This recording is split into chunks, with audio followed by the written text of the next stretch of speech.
Howdy everybody. I hope this finds you blessed. We've been busy this weekend cleaning up my wood stash. It's a hot mess.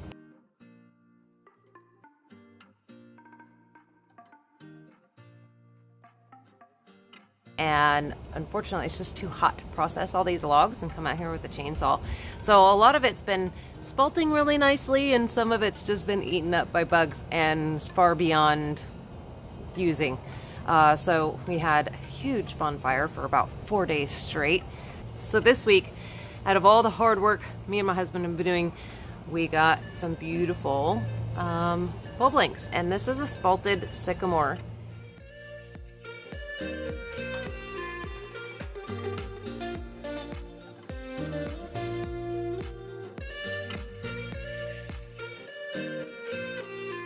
The image I showed you of my wood stash, that was actually cleaned up. It had taken quite a neglected downturn during the summertime because it just was, like I said, too hot to cut up my blanks.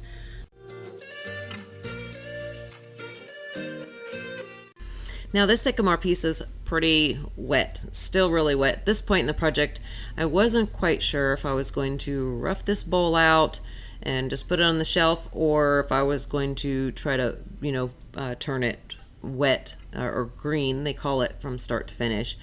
So it wasn't until I started getting into the punky parts of the pith. Right here I'm trying to cut the pith out. I normally don't cut the pith out when I cut up my bowl blanks, which I should, and it's advised to because that's what causes a lot of the cracking. I noticed there was a lot of punky all around that pith, and I was hoping that it wasn't too deep, but it was all the way through. I was hoping to save some of that material and maybe even make a hollow form. I started seeing like this hollow form start taking shape, and I got excited, but again, the wood tells you what it's going to do, and unfortunately it was just going to be a bowl. So I was hoping. So I just cut down the pith to give myself a visual of where my connecting A and B as far as shape goes.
Right now I'm just getting the face nice and flush, so that way when I come in with my OneWay coring system, which I am so thankful I finally was able to purchase not too long ago, and this is my second time using it.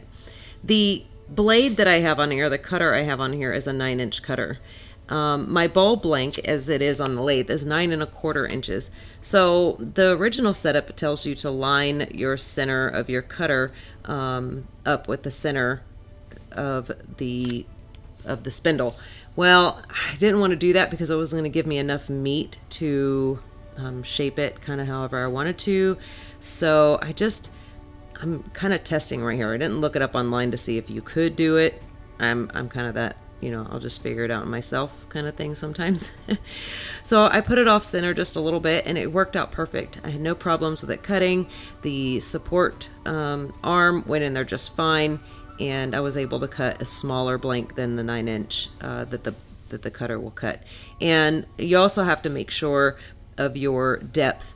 So you measure the kind of depth that you want for the bowl, or that you can afford to lose, and then from the distance from the center of the cutter back is kind of how you calculate it. It's a process. Once you get it down, once you get it set up, this is my second time doing it, it goes quick. Once you understand what it's doing, how it's doing, you get a feel for how it's all working out.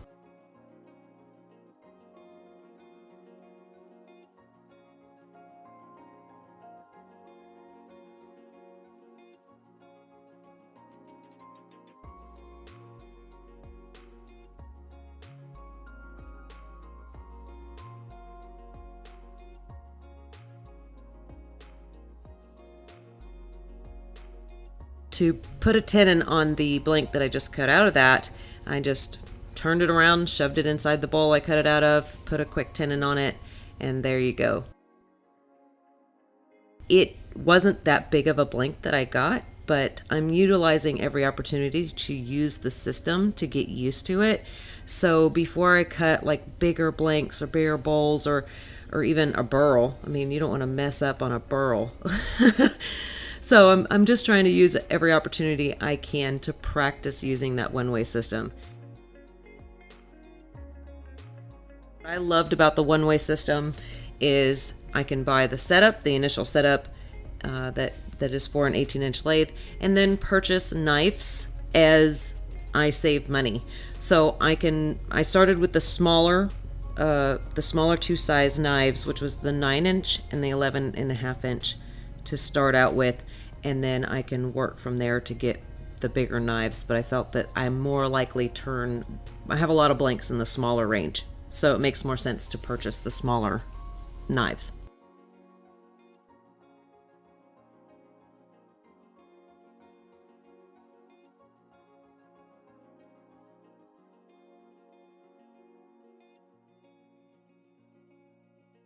After examining the blank and seeing that it was, kind of punky in areas, like I said, I've had punkier wood. This wasn't too bad.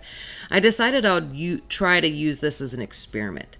I wanted to do start to finish bowl and just do it food safe, but then I was like, you know what? This is a good opportunity to test some products that I got from Total Boat.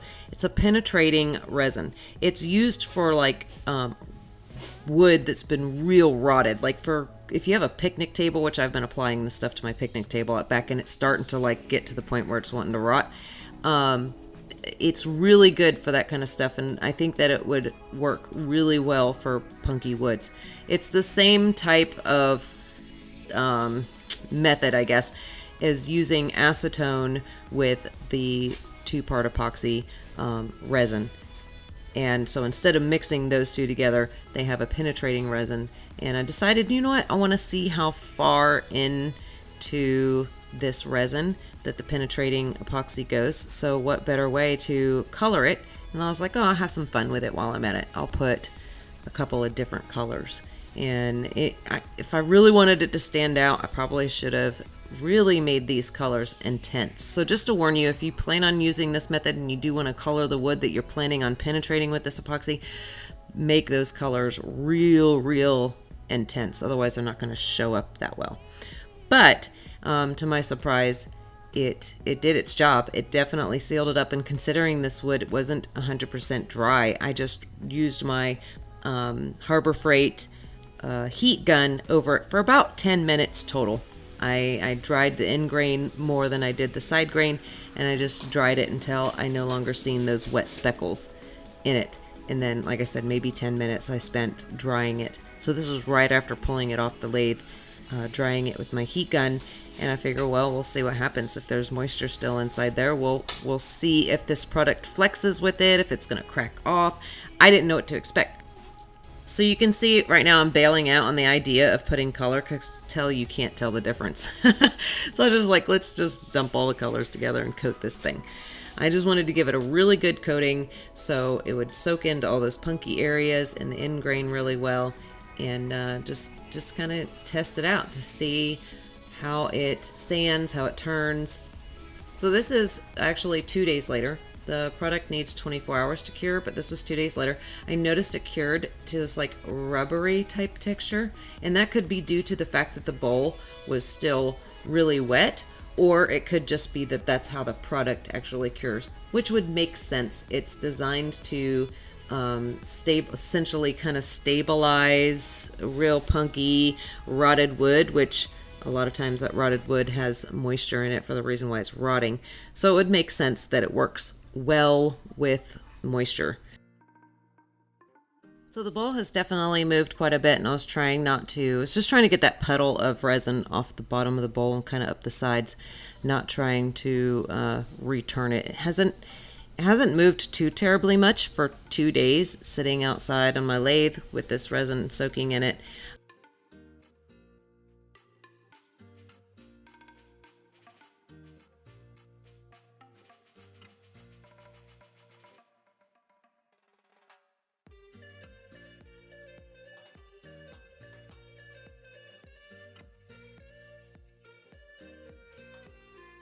Some things I wish I could change. I wish I would have intensified the color that I put in the resin, just so that a way it's like there instead of like, is it there? Is it not there? It's kind of one of those, you know, you can tell that it's didn't soak in the side grain as much as it did the end grain. So, but still, it colored it. I mean, it colored it nice. I just wish that it feels to me like it's like a half and half. Like I couldn't make up my mind.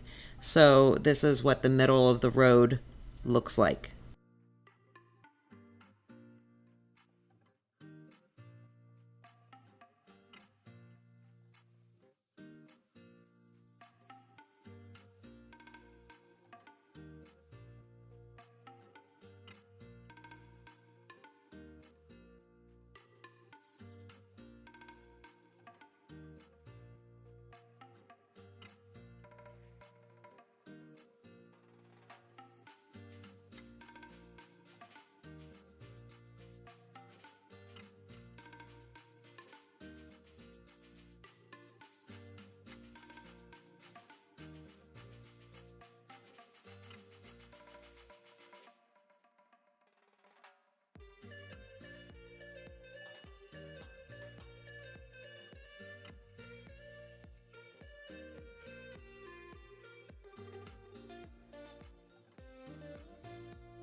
So I have to be honest on this project. It's not my favorite. I don't know. It's kind of one of those projects where you're just like, I am going to choose to focus on the things that I learned from this piece, even though it is not my favorite and I don't really care for it. In looking at it, it's beautiful. It's pretty. The grain in it's nice, and the coloring wasn't too bad. Adding it to it, it kind of, you know, enriched it a little, I guess. Maybe just natural would have been the way to go. You know, that's how we learn. We experiment. I got to use my new coring system, my OneWay coring system. It's the second time I've actually used it in this video. My next video will be my first time. So the OneWay coring system, oh man, once you get it set up, once you get it all figured out, it is awesome. Awesome. I'm so happy now that I'm not going to be turning all this wood into shavings and actually can save some of it. I didn't show exactly how to set it up and everything because it is a lengthy process. I would recommend going to Worth the Effort. He shows kind of a detailed way of setting up the system. Not too detailed, but he gives you an idea how it works, what's all the functions. Plus, I forgot to put my brand in there. What is wrong with me? So you may be wondering about the awesome shirt that I am wearing. Nova has these on sale at their website. I'll put the link in the description below. I love this community. I thank you all so much for being amazing, supportive, your prayers, and I pray y'all have a wonderful weekend. Take care and God bless.